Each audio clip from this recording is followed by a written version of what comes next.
And now, Mr. Sorry himself. I've robbed you of that one. Okay, please welcome Mr. Sorry himself, Rob.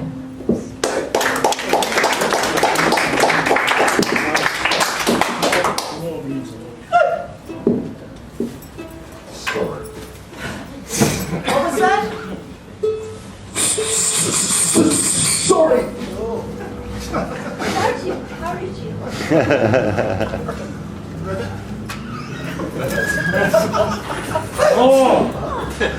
Oh well, gotta do something. This is called Bad Love Poem Mark 1. I've got a confession. I better put my glasses on. Fuck. Sorry. I've got a confession to make. Come a little bit closer, and I'll tell you all about it.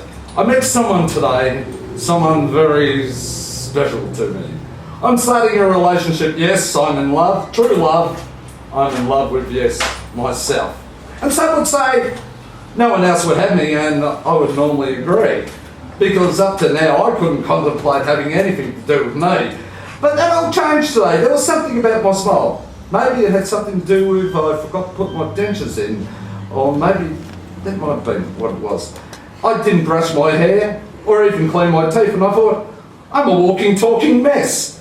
But I'm my mess. Narcissistic? You bet.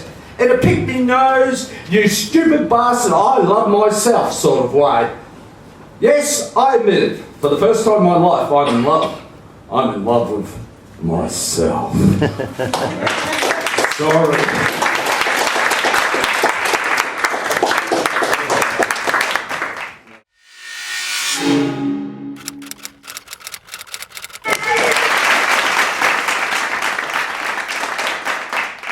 Rob Conlon, are you ready to read? Please welcome Rob Conlon to the stage. A big round of applause.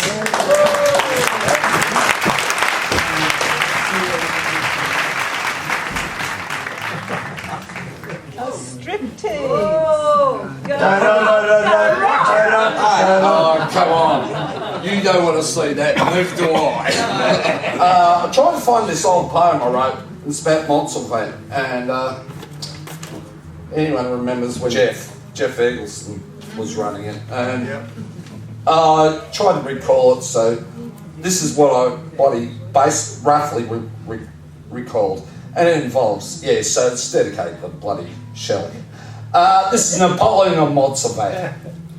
Jeff became Napoleon, hands behind his back, marching around the perimeter, issuing orders to empty spaces while the time was running away. Weddings double booked on the day of the poet's day. The poets gathered, confined to a paddock, everyone complaining. Jeff had outdone Adrian 1,000 times worse. Turned the day into a non-event. The whinging raged on as more cans became bent. Who would rid us of this tyranny imposed upon us by Jeff? Up sprang Wellington. Shelton Lee. He rallied the poets and called for a reading right there in the paddock. Shelton kicked it off with a piece, followed by one poet after another poet reading, while Jeff continued to stalk the perimeter, issuing orders to the sky.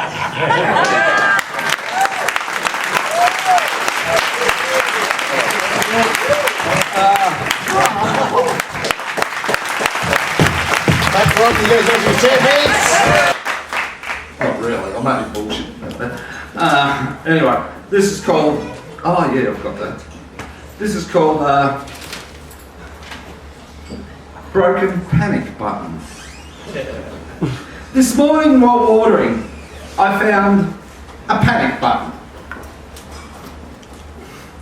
I pushed the white button, nothing happened. Then I found a little arm behind it. I pulled it out. I'm not going to pull it out at the moment. There was writing on the arm. And when I pushed the button, I didn't panic. And the writing on the arm, up yours, made me laugh. Maybe when I pushed the button, somewhere out there, someone is panicking right now. There you go. You can read that. You can read it's up yours. So, I don't know. I've never seen the bloody thing before. I think the dog dug it up somewhere. Or someone dropped it over the fence. You never know in this fucking life. Oh, big mind. This is called They Did Not Know.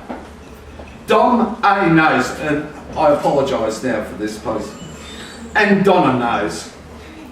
Thought they were unassailable, holding greedily onto power, standing at the top of a ziggurat. Hundreds of square-faced servants on the lowest steps beneath. Never once did they ever question the shape and form of those beneath. Never did they really look at themselves, realise they were just stretched out blocks, rectangles with legs.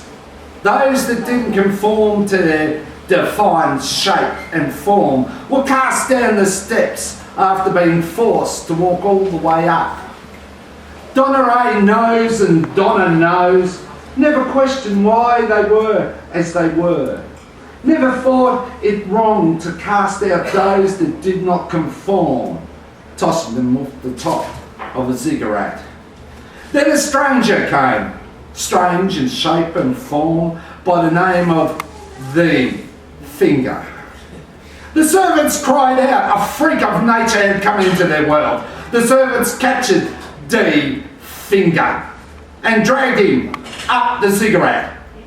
Never once did he cry out, never once did he fight back. D Finger just quietly smiled. Donna A knows and Donna knows.